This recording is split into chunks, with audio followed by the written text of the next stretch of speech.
సాహితీ ప్రియులకు నమస్సుమాంజలి. కాశీ మజిలీ కథలకు స్వాగతం.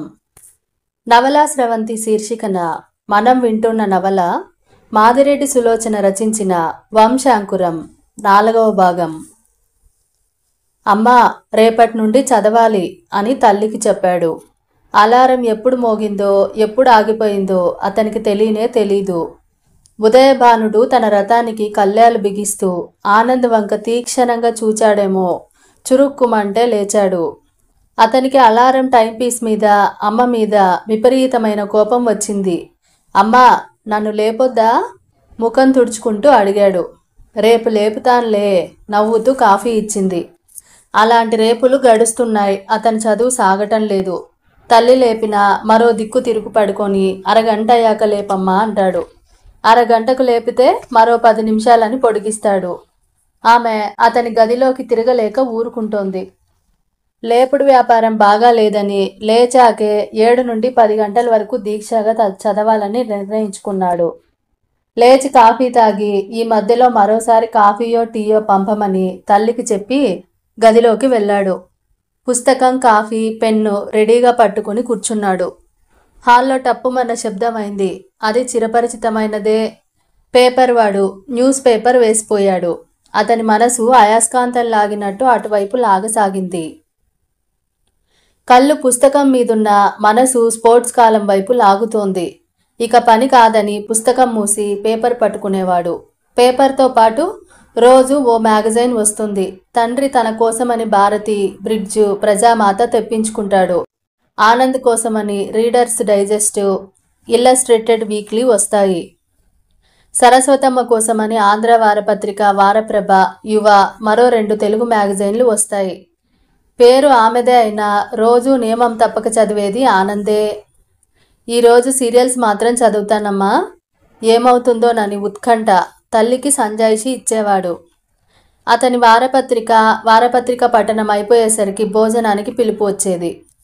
భోజనం చేయగానే మత్తుగా అనిపించేది. 5 అంటే 5 నిమిషాలు విశ్రాంతి అనుకుని పడక చేరితే వార్తలు చదువుతున్నది అని 10 నిమిషాలు తక్కువ 2ంటికి మెలకువ వచ్చేది. కాఫీ సేవించి వివిధ భారతి రికార్డులు విని చదువు సాగిద్దామనే లోగానే ఎవరో రావటమో, హస్కు వేసుకోవడమో, ఆ తర్వాత సిలోన్ రేడియోలో పాటలు వింటుండగానే స్నేహితులు రావడమో, సాయంత్రం పూట ఇంట్లో కూర్చోవడం ఏమిటని పలహారం సేవించి నీటుగా ముస్తాబై షికారుకు వెళ్లేవాళ్ళు. కృష్ణా ఒడ్డున కూర్చుని కబుర్లు చెప్పుకుంటుంటే కాలం తెలిసేదే కాదు. ఒకటేమిటి, సినిమాలను గూర్చి, సాహిత్యం గూర్చి, అలా వెళ్లే అమ్మాయిలను గూర్చి చర్చించుకునేవారు. కొత్త సినిమా విడుదలైందా సరే, రాత్రికి ఇంటికి వచ్చి భోజనం చేసి చదువుదామని గదిలోకి వెళ్తుంటే బీరువాలోనున్న నవలలు అలకలిపోయేవి. తండ్రి తల్లితో కబుర్లలో మునిగి ఉండగా ఓ నవల పట్టుకుని వచ్చి ఇంగ్లీష్ పుస్తకమో తెలుగు పుస్తకమో పైన పెట్టి చాలా శ్రద్ధగా నవలా పఠనంలో మునిగిపోయేవాడు. 11 గంటలకు పడుకోబోతూ కొడుకు వంక ఒకసారి చూసి తృప్తిగా నిట్టూర్చేవాడు రంగారావు. మనం చదవాలని శ్రద్ధ పడితే చదువుతారా? వాడి తిక్క కుదిరితే వాడే చదువుతున్నాడు చూడండి. తల్లి మాటలు వినిపించాయి. నవ్వుతూ తన పఠనంలో లీనమయ్యేవాడు. నవల పూర్తి అయ్యేసరికి 2 అయ్యేది. దాన్ని మెత్త కింద దాచి హాయిగా నిద్రపోయేవాడు. సెలవులన్నీ ఇలాగే గడిచిపోయాయి. కాలేజీలు తీయగానే మామూలుగా ఉండే కాంపిటీషన్ అని, ఇదని, అదని ప్రతిరోజు కనీసం 2 పీరియడ్స్ మిస్ అయ్యేవాడు. ప్రతిరోజు రేపు వేస్ట్ కాకూడదని నిర్ణయించుకోవటమే గాని చదివిందెప్పుడూ లేదు. అతని నిర్ణయాలతో పాటు కాలం సాగుతూనే ఉంది. క్రిస్మస్ సెలవులు రాకపూర్వమే వాటిని గడిపే విధానం ఆలోచించారు. మహాబలిపురం ఎక్స్కర్షన్ అంటూ బయలుదేరదీశారు. ఎక్స్కర్షన్ నుండి తిరిగి వచ్చాక వారం రోజులు విశ్రాంతి కావలసి వచ్చింది. ఆ రోజు నుండి చాలా దీక్షగా ఎంత పని ఉన్నా పోస్ట్పోన్ చేసి చదవాలని నిర్ణయించుకున్నాడు. ఉదయమే లేచి ఇంగ్లీష్ తీశాడు. మ్యాక్బెత్ చూడగానే భయం పట్టుకుంది. తన దీక్షను గుర్తు చేసుకుని బలవంతంగా 2 పేజీలు చదివాడు. విసుగు అనిపించింది. రోమియో జూలియట్ తీశాడు. ఆనంద్, ఇలారా, రంగారావు పిలిచాడు. తన నిర్ణయాన్ని తాను సడలించుకోలేదు. పెద్దవారు పిలుస్తున్నారు అని తృప్తి చెంది లేచి హాల్లోకి వచ్చాడు. ప్లీడర్ వెంకటరత్నం గారు వచ్చారేమో చూడు. పంచదార ఫ్యాక్టరీల్లో వాటాలున్నాయట. విషయం కనుక్కుందాం. వస్తే మన ఇంటికి రమ్మన్నారా? ఎందుకులే, నేనే వెళ్ళి కనుక్కుంటాను. ఆనంద్కు కోపం వచ్చింది. ఈ పెద్దవారి పనులన్నీ ఇలాగే ఉంటాయి. తను వెళ్లే కాడికి నా సమయం వేస్ట్ చేయడం దేనికి? త్వరగా ప్లీడర్ గారిల్లు చేరాడు. నమస్కరించాడు. ఏమిటో ఇలా వచ్చావు? నవ్వుతూ పలకరించాడు. నాన్నగారు మీరున్నారో లేదో చూసి రమ్మన్నారండి. ఏడవలేకపోయాడు. తనే రాకూడదు. చదరంగం ఆడేవారు లేక పిచ్చెత్తినట్లుంది. అతన్ని కూర్చోబెట్టి కాఫీ ఇప్పించి అరగంట సేపు ప్లీడరీ చేయటం ఎంత కష్టమో చెప్పి పంపించేశాడు. తండ్రికి అతన్ని గూర్చి చెప్పి త్వరగా భోజనాధికాలు ముగించి కాలేజీకి వెళ్ళాడు. స్నేహితులు పిలుస్తున్న బుద్ధిమంతుల్లా వెళ్ళి క్లాస్లో కూర్చున్నాడు. పొయట్రీ చెప్పటానికి ఎవరో మేడం వస్తుంది. ఆవిడ వస్తూనే క్లాసును వింతగా చూసింది. ఆనంద్ క్లాసులో ఉన్నాడంటే తప్పక ఏదో వింత జరుగుతుంది అందామే. వింతలు జరుగుతూనే ఉన్నాయి మేడం. ఈరోజు ఉదయం కృష్ణానదిలో 2 శవాలు తేలితే బయటకు తీశారు. ఒక అబ్బాయి అరిచాడు. ఇందులో వింతేముందిరా, రోజు ఇలాంటివి జరుగుతూనే ఉంటాయి మేడం. విఫల ప్రేమికులు పరీక్ష తప్పిపోగా ఇంట్లో వారు పోరి భరించలేక చల్లని కృష్ణా ఒడిలో విశ్రమిస్తారు. మరో అబ్బాయి చెప్పాడు. పూర్తిగా చెప్పనీయరా. ఆ శవాలు ఆసుపత్రికి తీసుకెళ్లేలోగా లేచి కూర్చొని వేడివేడి ఇడ్లీ కావాలని అరిచాయట. కారులో ఉన్నవారంతా భయపడి పారిపోయారు. కారు ఆగిన చోట జనం కూడా తప్పుకున్నారు. మొదటి అబ్బాయి చెప్పాడు. నువ్వు చూసి వచ్చావా? మేడం ప్రశ్న. నవ్వును బిగబట్టింది. లేదండి, పని మనిషి భర్త ఆమెకు చెప్పాడు. ఆమె అమ్మతో చెప్పింది. అమ్మ పక్కింటి ఆమెతో చెప్తుంటే విన్నాను. గొప్ప పని చేశావు, కూర్చో. ఆమె పాఠం మొదలుపెట్టింది. షెల్లీని గూర్చి చెబుతుండగానే ప్యూన్ వచ్చాడు. ఆనందయ్యను ప్రిన్సిపాల్ అయ్యి పిలుస్తున్నారు. వెళ్ళవయ్యా. నవ్వు ఆపుకుంటూ ఆమె ఆనంద్ వంక చూసింది. ఆనంద్ లేచి ప్రిన్సిపాల్ గదిలోకి వెళ్ళాడు. విద్యార్థి సంఘపు ప్రెసిడెంటు, సలహాదారుడైన లెక్చరర్ కూర్చొని ఉన్నారు. నమస్కరించి ఏమిటన్నట్లు చూశాడు. కూర్చో. కాలేజ్ డే సెలబ్రేట్ చేయాలని అనుకుంటున్నట్లున్నామోయ్. ఫిబ్రవరిలో ముగించివేస్తే మంచిది. తర్వాత యూనియన్ మెంబర్లంతా వచ్చారు. యథావిధిగా డ్రామా ప్రాక్టీసులు, ఆటల పోటీలు. పోటీల్లో గెలిచిన వారికి ఇచ్చే బహుమతులు కొనడము. ఒకటేమిటి, జనవరి నెలంతా తీరిక లేకుండా గడిచిపోయింది. ఒరే ఆనంద్, ఓ చిన్న రిక్వెస్ట్ రా. శాస్త్రి వచ్చాడు. అతను ఆనంద్ స్నేహితుడే. చెప్పరా, అంత మొహమాటం దేనికి? మా అమ్మగారికి సంగీతం నేర్పిన గురువు అట్రా.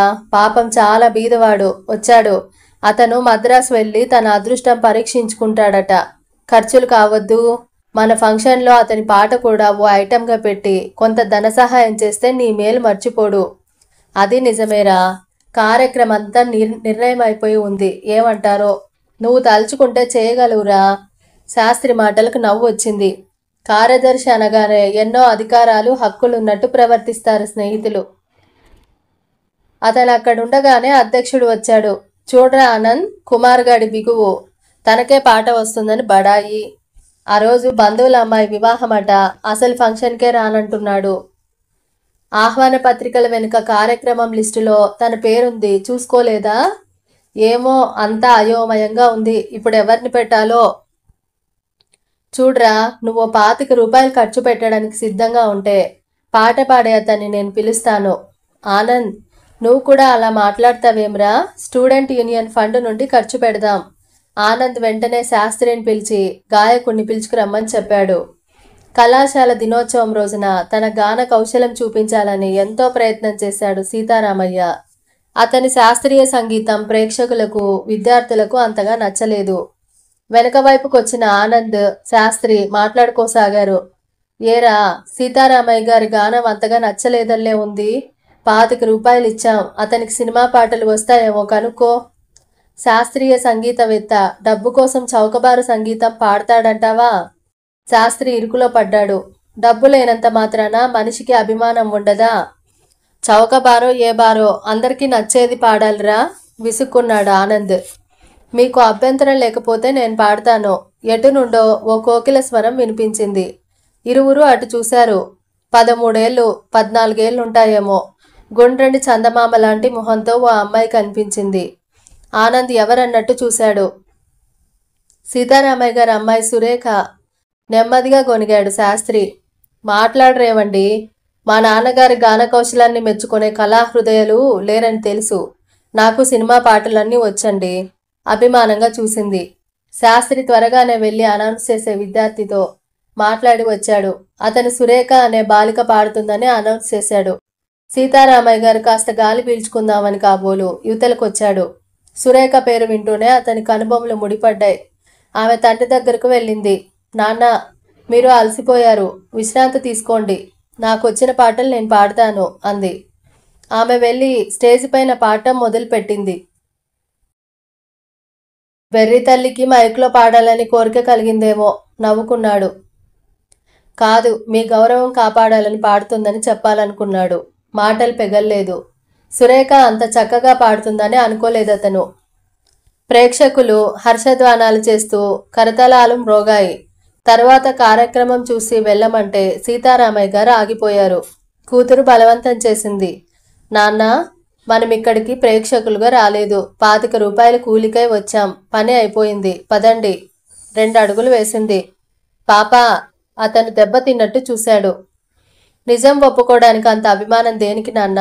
రండి. ఆనంద్కు అర్థమైంది. తన 25 రూపాయల మాట ఆమెను గాయపరిచిందని అతను నచ్చజెప్పాలని ప్రయత్నించబోయాడు.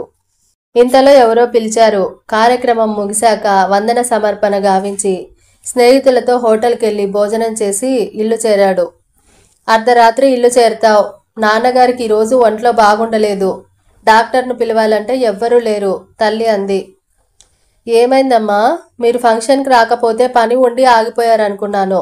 పిలవమంటావా? బూట్లు విప్పుకోవడానికి వంగినవాడు అలాగే లేచాడు. ఇప్పుడొద్దులే. చలమయ్య గారు ఏవో మాత్రలు ఇచ్చారు. పక్కింటి ఆయనకు మనసులోనే ధన్యవాదాలు అర్పించాడు. 4 గంటలకు లేచి స్టేషన్కు వెళ్ళాలిరా.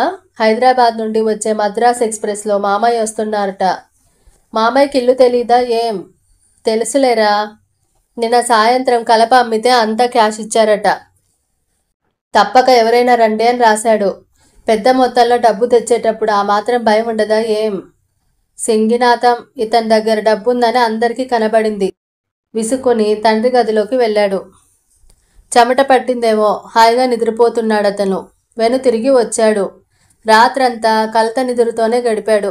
3:30కే లేచి స్టేషన్కి వెళ్ళాడు. కాఫీ టీ అమ్మేవారి కేకలు విసుగు కలిగిస్తున్నాయి. దూరాన వచ్చే వ్యక్తులను చూసి త్వరగా అటు వెళ్ళాడు. నమస్కారం నాయనా, ఇంత పెందలాడే వచ్చావేం? తను వచ్చిన పని చెప్పాడు. మీరు మద్రాసు వెళ్ళిపోతున్నారా? అవును నాయనా, పల్లెటూరులో పొట్ట గడవక బెజవాడకొచ్చాను. 4 ట్యూషన్లు దొరుకుతాయేమోనని. ఇక్కడ అంత అభిరుచి లేదు. ఉన్నవారు 5-10 ఇస్తామంటారు. ఇరువురి పొట్ట గడవద్దా? ఏమిట నా సోది? అందరితో చెప్పాలా? అదేమిటి పాప, అతను శాస్త్రి వంటి వాడే, మన శ్రేయోభిలాషి. మీ అభిమానానికి కృతజ్ఞుణ్ణి. మద్రాసుల్లో తెలిసిన వారున్నారా? లేరు నాయనా, అక్కడ వారికి సంగీతం నందు అభిరుచి అని విన్నాను. 4 ట్యూషన్లు దొరకవా? ప్రయత్నిస్తాను. అందరూ వెళ్ళి ఓ బెంచి పైన కూర్చున్నారు. ఆనంద్ కాఫీ వాడిని పిలిచి 3 కప్పులు ఇవ్వమన్నాడు.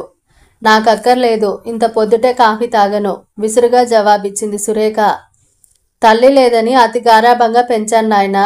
మా పాపకి బాగా పెంకితనం అలవడింది అన్నారాయన కాఫీ కప్ అందుకుంటూ. వారి సంభాషణ రుచించనట్టు దూరంగా వెళ్ళి నిలబడి సినిమా పోస్టర్ కేసి చూడసాగింది. మద్రాసు వంటి మహాపట్టణంలో తెలియని వారు లేని చోట ఎలా కాలక్షేపం చేస్తారండి? చెయ్యాలి నాయనా. నా ఒక్కడికైతే ఏ బాధ లేదు. ఏ ఆలయ ప్రాంగణంలోనో కూర్చొని పాడుకుని దొరికిన ప్రసాదంతో పొట్ట పోషించుకుంటాను. పాప ఉంది, వయసు మళ్ళినాక పుట్టిన పిల్ల. దాన్నో ఇంటిదాన్ని చెయ్యొద్దా? జమీందారు గారి పుణ్యమా అంటూ ఆయన స్థాపించిన బడిలో ఇన్నాళ్ళు సంగీతం మాస్టరుగా ఉన్నాను. కొడుకు చేతిలోకి అధికారం వచ్చింది. కొత్త వారిని పెట్టుకున్నారు. అతన్ని నిట్టూర్చాడు. అతన్ని చూస్తే జాలేసింది ఆనంద్కు. ఏదైనా అవసరం వస్తే నాకు రాయండి మాస్టారు. తన అడ్రస్ రాసి ఇచ్చాడు. బాత్రూం వైపు వెళ్ళి వస్తాను నాయనా, బీడుగా ఉంటుందట అని అతడు వెళ్ళిపోయాడు. ఆనంద్ నెమ్మదిగా సురేఖ వైపు వెళ్ళాడు. చూడండి, జడుస్తూనే పిలిచాడు. ఏమండి? వెక్కిరింపుగా అడిగింది సురేఖ. నిన్ను నేను మాట వరుసకో 25 రూపాయలు ఇచ్చామంటే మీకు బాగా కోపం వచ్చినట్టుంది. నవ్వడానికి ప్రయత్నించాడు. ఇచ్చారు.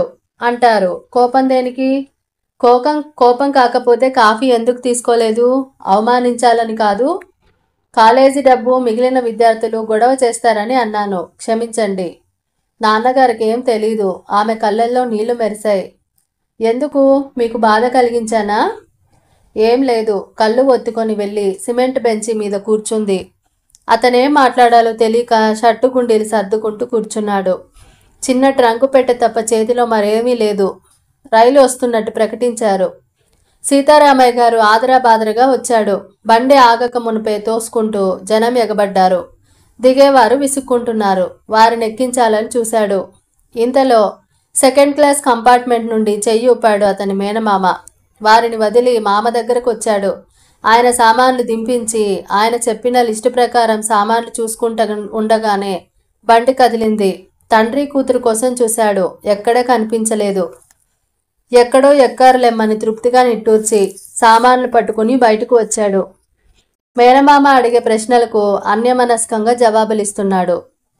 అతని మనసులో సురేఖ ఎందుకు ఏడ్చిందో తెలియక ఒకటే బాధగా ఉంది. మేనమామ ఉన్న వారం రోజులు పుస్తకం పట్టుకోవాల్సిన పని లేకుండా కబుర్లతో సినిమాలతో కాలక్షేపం జరిగింది. అతన్ని సాగనంపిన తర్వాత పుస్తకం తీశాడు. బోలెడన్ని విషయాలున్నాయి. ఏం చేయాలి? హౌస్ ఎగ్జామ్స్లే. ఇంగ్లీషు తెలుగు చదివి అవే రాసి గ్రూపు చూడవచ్చు అనుకున్నాడు. ఎంత ప్రయత్నించినా నాటకాలు అర్థం కావు. కథాంశం అర్థమవుతుంది. రాద్దామని కూర్చుంటే ఒక్క ఇంగ్లీష్ వాక్యం కుదిరి చావదు. విసుక్కొని లేచి బయటకు వచ్చి ఓ సిగరెట్ వెలిగించేవాడు. పరీక్షలు వచ్చాయి కానీ పాఠాలు మాత్రం బుర్రలేకి ఎక్కువన్నాయి. విసిగి డాక్టర్ సర్టిఫికెట్ ప్రొడ్యూస్ చేశాడు. రంగారావు చాలా విచారించినా ఏకైక పుత్రుడాయే కేకలు వేయలేకపోయాడు. వచ్చే ఏడు ఈ పాడుపాడులన్నీ వదిలి చదవరా తండ్రి అన్నది సరస్వతమ్మ.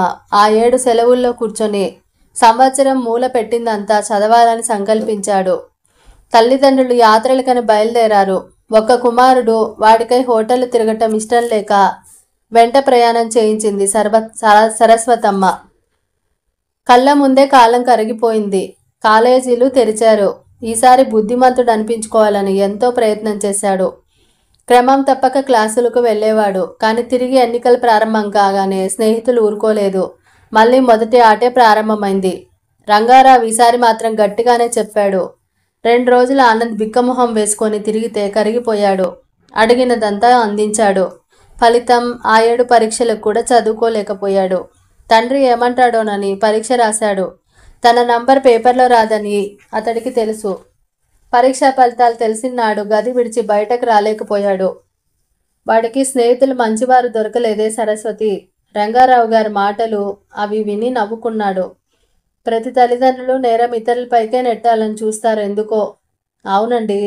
హైదరాబాద్ అన్నయ్య దగ్గరికి పంపించుదామా? మీ అన్నయ్య దగ్గర వాడేముంటాడు? వెంకటరత్నం చెప్పాడు. ఏదో ప్రింటింగ్ కోర్సులో డిప్లొమా అట. అది చదివిద్దాం. మద్రాసు పంపాలని ఉంది. అక్కడుంటే మితంగా డబ్బు పంపవచ్చు. ఎదురుగా ఉండి అడిగితే లేదనలేం కదా రంగారావు అన్నారు. వారం రోజుల్లో ఆనంద్ మద్రాసు ప్రయాణం నిర్ణయం అయ్యింది. రంగారావు స్వయంగా వచ్చి కొడుకును కాలేజీలో చేర్పించాడు. 4 రోజులు సెంట్రల్ స్టేషన్ దగ్గరలో గల ఎవరెస్ట్ లాడ్జీలో ఉన్నారు. తండ్రి స్నేహితుని సాయంతో కీల్పాక్ మెంటల్ ఆసుపత్రి వెనుక అప్పుడే డెవలప్ అవుతున్న వెంకటాపురం కాలనీలో ఒక ఇల్లు సంపాదించాడు. ఒక గది కాదు కాబట్టి ఇల్లు అనాలి. ఒక గది, వెనక ముందు వరండాలు, పక్కన ఓ వంటిల్లు ఉన్నాయి. హోటల్ టికెట్ బుక్ చేసుకుని భోజనం చేసే ఏర్పాటు జరిగింది. రంగారావు కొడుకు చేతిలో కొంత డబ్బు పెట్టి జాగ్రత్తలు చెప్పి తిరుగు ప్రయాణం అయ్యాడు. తండ్రిని బండి ఎక్కించి వెనుతిరిగిన ఆనంద్కు కళ్ళమ్మట నీళ్లు తిరిగాయి. మద్రాసు వంటి మహాపట్టణంలో ఒంటరిగా ఉండాలి. వేలకు అన్నీ అమరడానికి అమ్మలేదు. హెచ్చరించడానికి నాన్నలేరు. బలవంతంగా మనసు మరో దిక్కు తిప్పాలని చూశాడు. సినిమా థియేటర్లు ఎక్కడుంటాయో తెలీదు. అందులో తెలుగు సినిమా ఆడే థియేటర్లు ఎక్కడో తెలియలేదు. పేవ్మెంట్ మీద నిల్చున్న ఒక అతన్ని పిలిచాడు. ఏమండి, తెలుగు సినిమా ఆడే థియేటర్ తెలుసా? ఎన్నస్వామి విసుగ్గా చూశాడు. పోరా పొన్నస్వామి అనుకుని ముందుకు నడిచాడు. మద్రాసులో మరో గొడవ. అరవం రానివాడు, పైసాకు పనికిరాడు. కాస్త దూరంలో నిల్చున్న ప్యాంటు వాళ్ళని పట్టాడు. అతను ఇంగ్లీష్లో వివరాలన్నీ చెప్పాడు. సరే అనుకుని ఎదురుగా ఉన్న రెస్టారెంట్లో దూరి వడ దోశ సుష్టుగా తిని సినిమాకెళ్ళాడు. మద్రాసులో తెలుగు సినిమా చూడటం అంత పాపం మరోటి లేదు. అంటే అరవ అభిమానులకు కోపం వస్తుందేమో. అది ఆనంద్ వ్యక్తిగత అభిప్రాయం మాత్రమే. అంతా తెలుగువారేగాక అరవ వారు కూడా వస్తారు. ఇది ఎన్నడా తంబి? ఒకతను ఈ చివరి నుండి ఆ చివర కూర్చున్న పెద్ద మనిషిని అడుగుతాడు. నాగేశ్వరరావు సావిత్రి లవ్ లెటర్ కురికెడరా? అవన్ బాండా సొల్లి. అదువా సావిత్రిదాం రొంబ నన్న. అతని మాట పూర్తి కాక మునిపే మరో అతను గయ్యమని లేచాడు. ఏమిటయ్యా ఎన్నడా సొన్నడా? జన్మకో శివరాత్రి అని తెలుగు సినిమాకొస్తే మీ గోలేమిటి? ఇంటికెళ్ళి చెప్పుకోరాదు. అతని మాటలు కిరువురు గొనుక్కొని కూరుకున్నారు. 10 నిమిషాలు నిశ్శబ్దంగా గడిచాయి. మామి, సావిత్రి పొడవు ఇల్లియా? ఇంద మాదిరి పొడవు వాంగరదా? వెల ఎన్నా? అంబత్తం జిరువా? పట్టు మామి, వేలైక్కారి వందాలా? ఎనకు తెలియదు. మరెవరో విసుక్కోవటంతో ఇరువురు ఊరుకున్నారు. సినిమాలో సగం భాగం ఇలాగే గడిచింది. ఎలాగో సినిమా అయిందనిపించి బయటకు వచ్చాడు. ఇల్లు చేరితే మళ్ళీ ఒంటరితనం భయంకరంగా కనిపించింది. ఇంటివారి మాటలు అవుట్ హౌస్ వరకు వచ్చి చెవుల వద్ద రుద పెడుతున్నాయి. బలవంతంగా కళ్ళు మూసుకున్నాడు. రెండవ రోజు ఉదయం లేచి కాలకృత్యాలు తీర్చుకుని దగ్గరే ఉన్న హోటల్లో కాఫీ తాగి వచ్చాడు. డ్రెస్సు ముగించి హోటల్లో భోజనం చేసి కాలేజీకి వెళ్ళాడు. అక్కడ 3 ఆంధ్రులు కలిశారు. ఒకతను గోవిందు కాకినాడ నుంచి వచ్చాడు. రెండో అతను చక్రవర్తి రాజమండ్రి నుండి వచ్చాడు. మూడో అతను హైదరాబాద్ దగ్గర ఏదో ఊరు నుండి వచ్చాడు. అందరూ ఆప్తుల్లా మాట్లాడుకున్నారు. మిగిలిన వారికి దూరంగా తమ జట్టు ఏర్పరచుకున్నారు. కాలేజీలో అతను అనుకున్నంత ప్రాబ్లం ఏం లేదు. వాళ్ళు సీనియర్స్ అయినా అతనితో కలిసిపోయారు. ఆనంద్ను బాధించిన విషయం ఏమిటంటే హోటల్ వాడు రోజు అరటికాయ కూరో కూటో పులుసో పెరుగులో వేసి పెట్టడం. వాళ్ళకు కూడా విద్యార్థుల సంగతి తెలుసు. అందుకే వారి విషయంలో అశ్రద్ధ చేస్తారు. అయ్యరు, అరటికాయ తప్ప మరేం కూరలు దొరకవా? విసుక్కుని అడిగాడు. మురుగా, దాని రుచి దేనికిదా వచ్చును? అయ్యరు ఎదురు ప్రశ్న వేశాడు.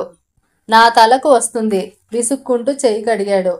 అతను కనుబొమ్మలు ముడిచి తన మాట వేగవృద్ధి క్రమం బాగా పెంచాడు. ఆనంద్ ఘర్షణ కాకూడదని చిటపటలాడుతూనే కాలేజీకి వెళ్ళాడు. ఏమిట్రా ముఖం అలా మార్చావు? దీర్ఘం తీశాడు గోవిందు. ఉదయం ఎవరితోనైనా తగాదా పడ్డావా ఏం? జల్దీ చెప్పరా, అవతల గంట అవుతుంది విలియమ్స్ అడిగాడు. ఏం లేదురా, మా అయ్యర్తో గొడవ. రోజు అరటికాయ పెడతావేమయ్యా అంటే దానికంటే రుచికరమైంది ఏముంది అంటాడు. నిజంగా మండిపోయింది. నాయనా, పోయిన సంవత్సరం మేము బాధపడ్డాం.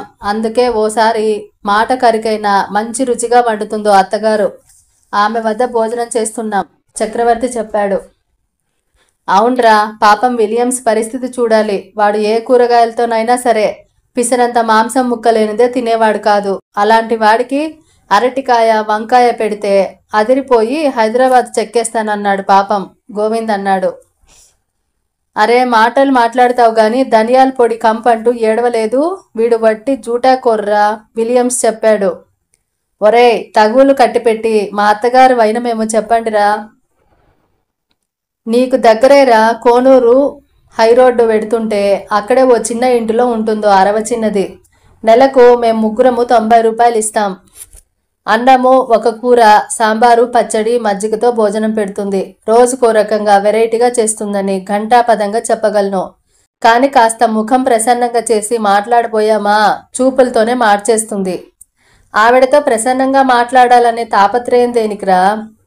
ఒరే ఆనంద్, నీ పేరెవర్రా పెట్టింది? మగబుద్ధో మోటుబుద్ధో ఆడపిల్ల కనిపించితే మాట్లాడాలని ఉండదా? చక్రవర్తి అడిగాడు. ఏడ్చావ్. అడబుద్ధో అల్పబుద్ధో అమ్మవారి అవతారం ఎత్తాలని ఉండదేమిట్రా? మనకు ఆ భాష సరిగ్గా రాదు. మన పాఠాలు మనం చదువుకొని హాయిగా వెళ్ళిపోదాంరా. ఎందుకొచ్చిన గోలా? నోరా వీపుకు తేకే.